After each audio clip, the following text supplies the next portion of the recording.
అనగనగా ఒకానొక కాలంలో మాయనగరం అనే రాజ్యాన్ని విజయుడు రాజు అనే రాజు పాలించేవాడు. ఆయన చాలా మంచివాడు, ప్రజలంటే ప్రాణం.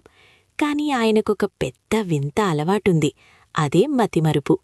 పొద్దున తిన్నది మధ్యాహ్నానికి గుర్తే ఉండదు. కళ్లజోడు కళ్లకే ఉన్నా ఊరంతా వెతికించే రకం. రాజుగారి మతిమరుపు వల్ల రాజ్యంలో దొంగలు, సోమరిపోతులు పెరిగిపోయారు. ఎవరైనా తప్పుచేసి దొరికినా రాజుగారు శిక్ష విధించేలోపే ఆ నేరం సంగతే మర్చిపోయేవారు. ఇది గమనించిన బుద్ధిసాగరుడు అనే తెలివైన మంత్రి రాజుగారికి ఒక గుణపాఠం చెప్పాలనుకున్నాడు. ఒకరోజు సభలోకి ఒక ముసలి సాధువు వేషంలో మంత్రి వచ్చాడు. ఆయన చేతిలో ఒక మెరిసిపోయే అద్దముంది. మహారాజా, ఇది సామాన్యమైన అద్దం కాదు, ఇది మాయాదర్పణం. ఇందులో చూసుకుంటే మనిషి గతంలో చేసిన పనులన్నీ బొమ్మల్లా కనిపిస్తాయి.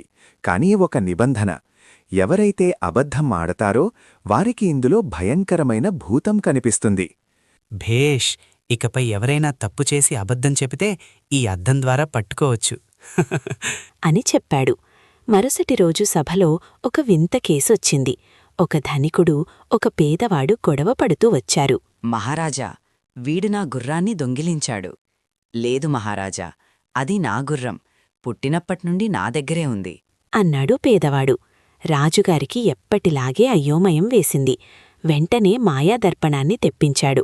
ముందుగా ధనికుణ్ణి అద్దం ముందు నిలబెట్టారు. మంత్రి ఒక చిన్న మాయ చేశాడు. అద్దం వెనుక ఒక నల్లటి ముసుగు వేయించాడు. అద్దంలో తన ముఖం సరిగ్గా కనిపించకపోయేసరికి ధనికుడు భయంతో, భూతం వస్తోంది, నేనే గుర్రాన్ని దొంగిలించాను, నన్ను క్షమించండి అని నిజమొప్పుకున్నాడు. అంతా బానే ఉంది కాని రాజుగారికి ఒక సందేహమొచ్చింది. నేనెప్పుడూ అబద్ధం చెప్పను కదా, మరి నాకేం కనిపిస్తుందో చూద్దాం. అద్దం వెనుక ఉన్న మంత్రి మెల్లగా ఒక కాగితం అతికించాడు. రాజుగారు అద్దంలో చూడగానే అందులో రాజుగారు నిన్న రాత్రి దొంగచాటుగా వంటింట్లోకి వెళ్లి పాయసం తాగేస్తున్న చిత్రం, మంత్రి గీసిన బొమ్మ కనిపించింది. రాజుగారు షాక్ అయ్యారు. అరే, ఇది నేను మర్చిపోయానే. నిన్న పాయసం తాగింది నేనేనా? నిజంగా నేనేనా అని ఆశ్చర్యపోయాడు. అద్దం నిజాలే చెబుతోండని ఆయనకు నమ్మకం కుదిరింది. ఆ అద్దం భయంతో రాజుగారు ప్రతి పనిని జాగ్రత్తగా గుర్తుంచుకోవడం, డైరీలో రాసుకోవడం మొదలుపెట్టారు.